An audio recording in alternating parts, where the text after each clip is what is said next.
Fala galera, voltamos para a parte 2. A parte 2 desse vídeo, desse apelo à Credem e à CCJC, aos pares, né, dessas duas, aos nossos pares representantes em nosso país, né, na Câmara lá os respectivos deputados das comissões e tal, CCJC e Credem, os nossos representantes, certo? Esse apelo ao Pazuello, esse apelo a quem mais tiver que, né, os componentes dessas duas comissões, ao presidente atual Lula e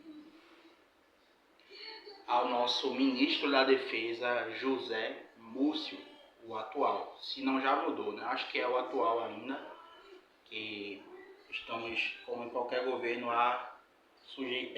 está esse cargo, como qualquer outro, está sujeito a ministerial, né, a mudanças. Mas enfim, se for ele também, se for ele ainda, não estou por dentro, mas que chegue até ele também. Vocês são fundamentais para fazer chegar até ele esse vídeo, pessoal. Vamos começar. Pessoal, eu queria ser bem honesto aqui, sabe? Eu queria poder falar de uma maneira bem sincera e honesta sobre alguns pontos, e aí eu terei de dar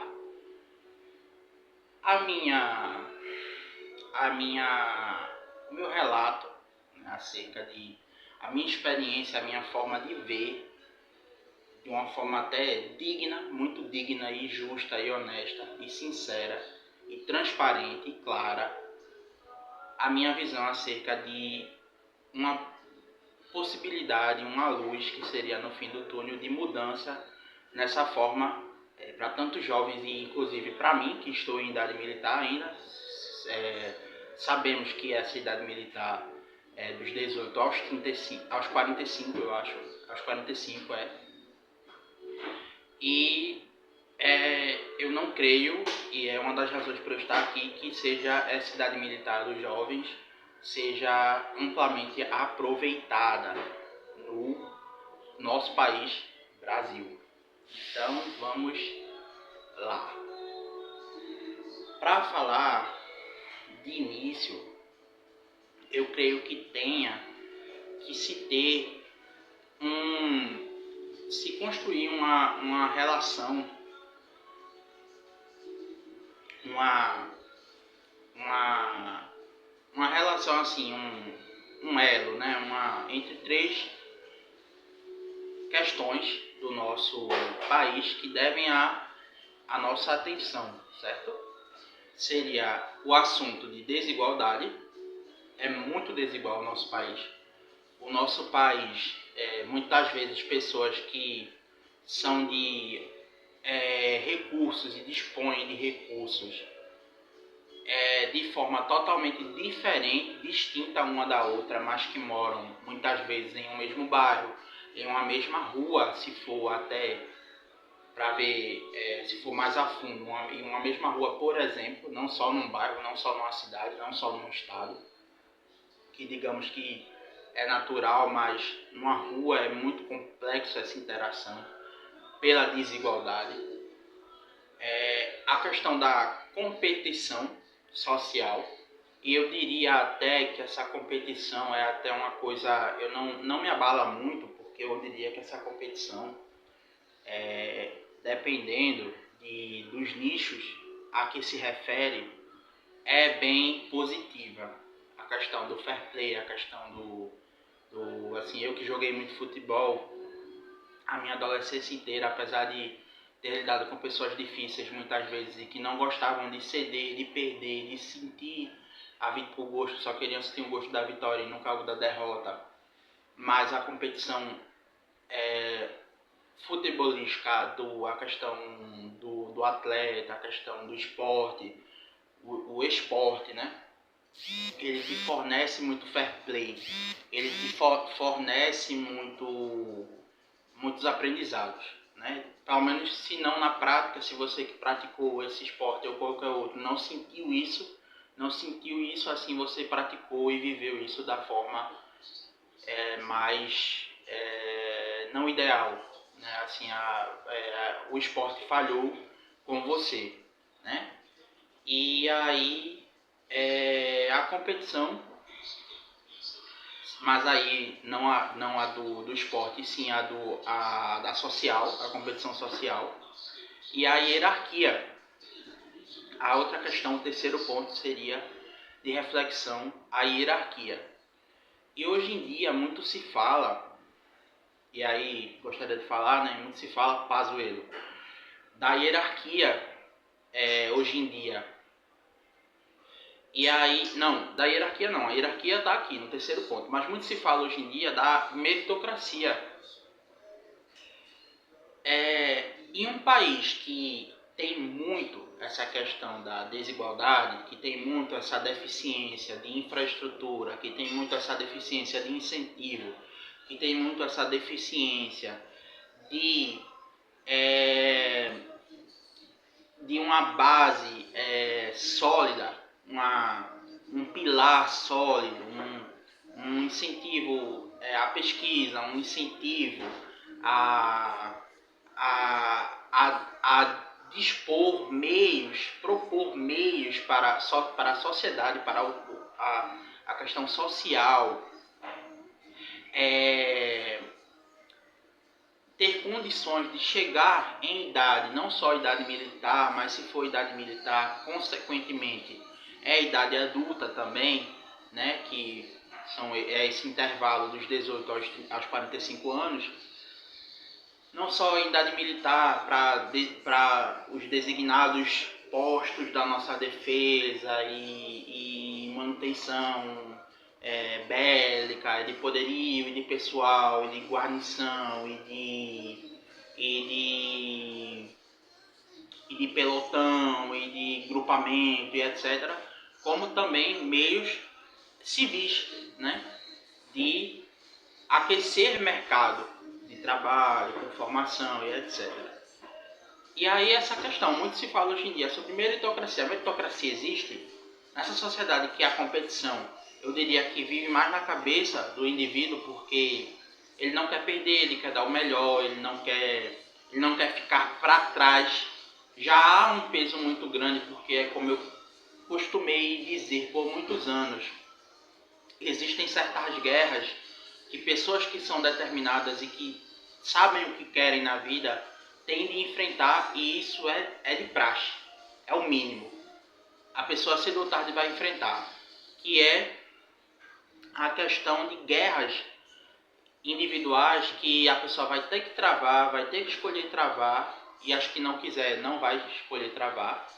A pessoa tem que ver e analisar também as guerras das quais elas não vão sair vencedoras nunca, e a escolha também, ter o direito à escolha, né?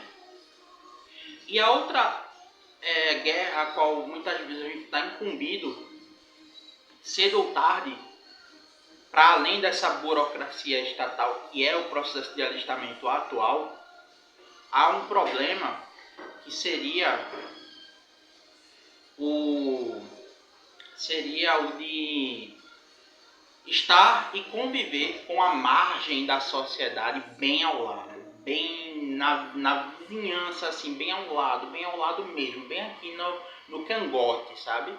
E se você não tomar cuidado, e se você fraquejar, e se você não tiver cabeça, você vai sucumbir de uma forma muito abrupta, certo?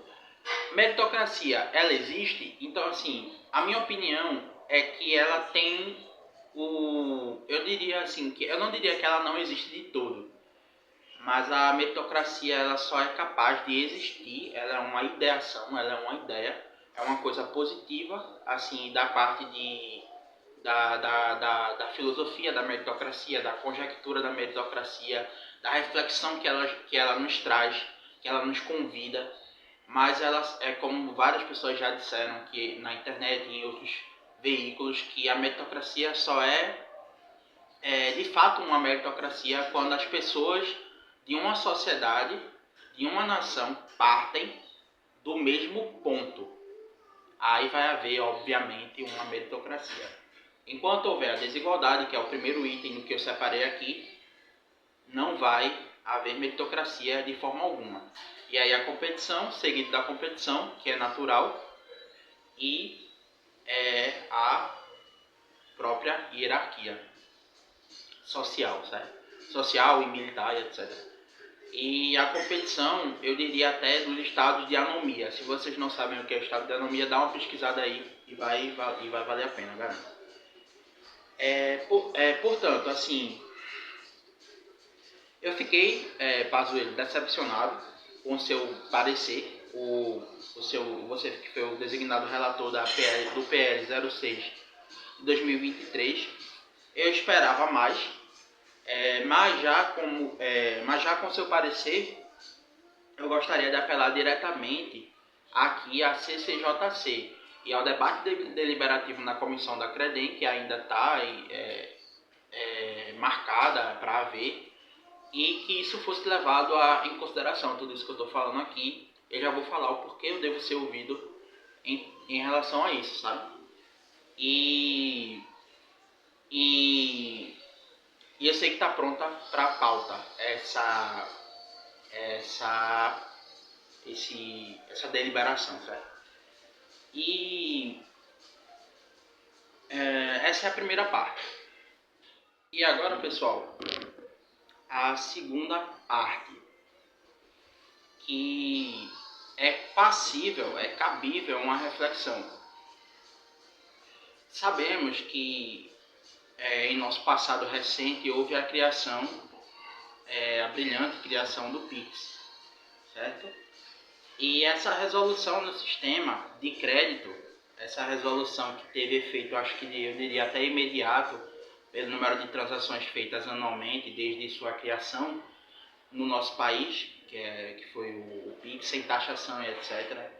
Essa revolução, né, é uma verdadeira revolução no nosso sistema de crédito, facilitando e desburocratizando, como o Estado do nosso país vive sempre em cima do cidadão, em cima do trabalhador, em cima do pobre, em cima do lado mais, do nicho mais fraco da sociedade.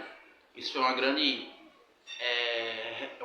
eu sei que, como se sabe, é impossível que um país vigore com harmonia, se não favorecer a questão econômica, certo potencial de investidores e empresarial e a comunidade empresarial, mas de certa forma eu diria que não cobrar taxas para o nicho mais simples da sociedade, mais humilde da sociedade, sobretudo aquele cidadão que usa a sua conta corrente, etc., foi uma grande, eu não sei dizer o contexto atual, assim, como que ficou, como que fica, porque a exemplo também é a questão do Uber, por exemplo. O Uber foi a criação, a vigoração do vigoramento, sei lá, do Uber, do aplicativo do Uber no nosso país, foi uma grande resolução também no sistema de mobilidade urbana. Só que em conversas com Ubers, quando eu pego para ir para a minha instituição de ensino,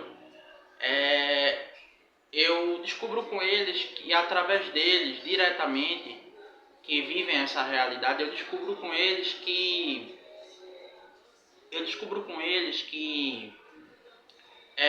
quando está ficando bom para o trabalhador, sempre há uma mudança na questão da aplicação, na questão das plataformas, na questão empresarial, da questão e etc. Então, é uma coisa que a gente sabe, mas aí já não está adentro daquilo que eu vim propor aqui nesse vídeo. Porém, eu precisei citar como exemplo, e aí agora eu vou falar outra coisa. A questão da finalidade da CCJC, certo? A Comissão da Constituição, Justiça e Cidadania do nosso país. Qual é a sua finalidade? A sua finalidade política, certo? É assegurar direitos políticos, direitos à nacionalidade, direito eleitoral, direito notatorial, direito penal, direito civil, direito processual, direito constitucional, apreciar recursos, apreciar constitucionalidade,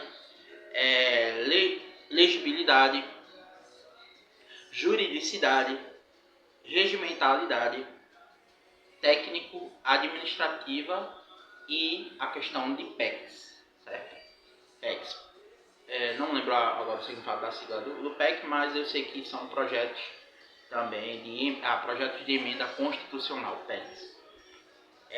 Então, assim, pessoal, e aí eu teria que falar agora, pular aqui para falar, separei aqui, de um comentário que eu fiz para um diretor de uma escola que eu estudei, o meu ensino médio.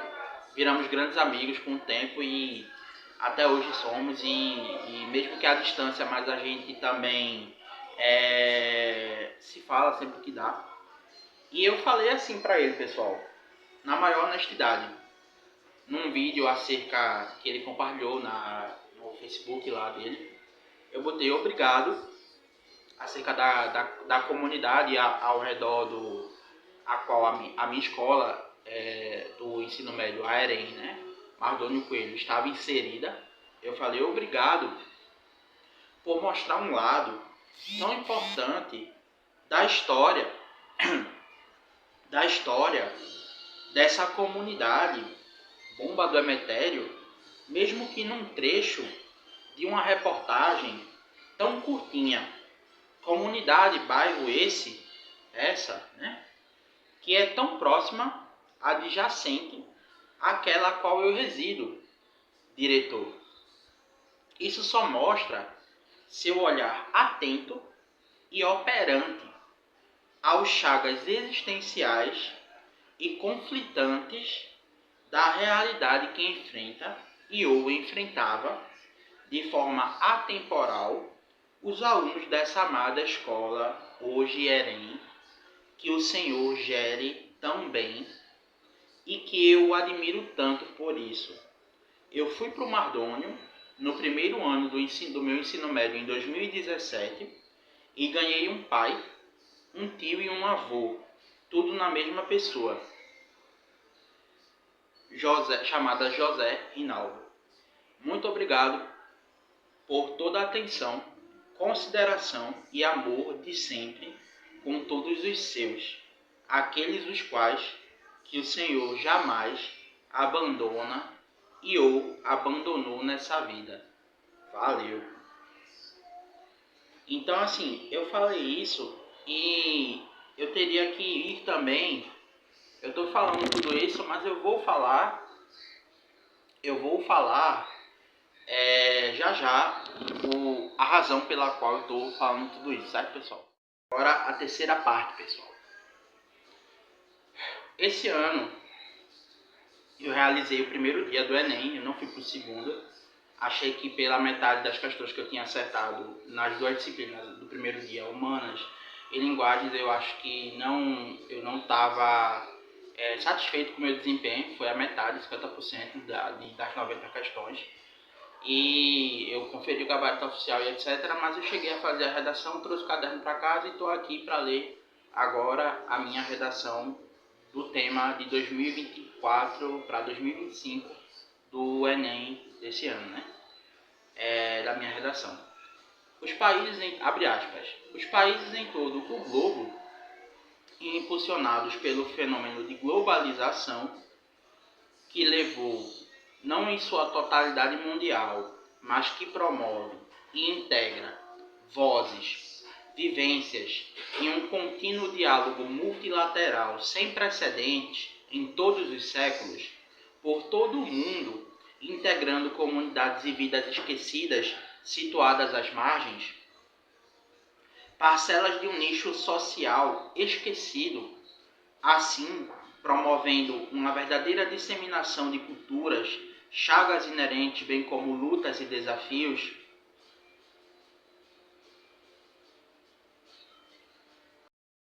O que não significa que esse crescente percentual fornece já uma vida confortável, digna e não passiva socialmente,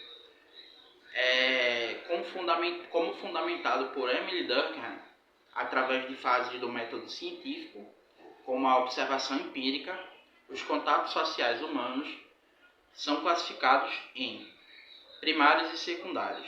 É sabido assim que todos os contatos humanos sociais passam pelas instituições sociais: família, igreja, escola, cultura e Estado, onde desses somente o primeiro é caracterizado como primário. Rousseau, em sua obra O Contrato Social, nos diz que todo indivíduo se relaciona por espontaneidade e ou vínculos unicamente contratuais, porém é através unicamente da integração, pertencimento e preservação de potencialidades imateriais, fortalecendo assim a autonomia, participação e por conseguinte, materiais, fortalecendo assim a autonomia, a participação, a validação social de comunidades e indivíduos ditos às margens. Em conformidade aos fatos explicitados, é necessário um viés de retorno e presença forte de todos os segmentos institucionais, sociais, e isso inclui a parte do Estado brasileiro, e todo o amparo e suporte previstos não só em nossos direitos e garantias fundamentais da Constituição Federal de 88, como também a presença forte de estatutos com fundamentos legislacionais, além de papéis de ONGs, organizações não governamentais, institutos privados, que visem o complemento filantrópico a essas parcelas, em sua maioria sabidamente negras. Para além disso, a força de coordenação da federação, com propostas interministeriais e, se preciso, intergovernamentais, em parceria com estados e também municípios.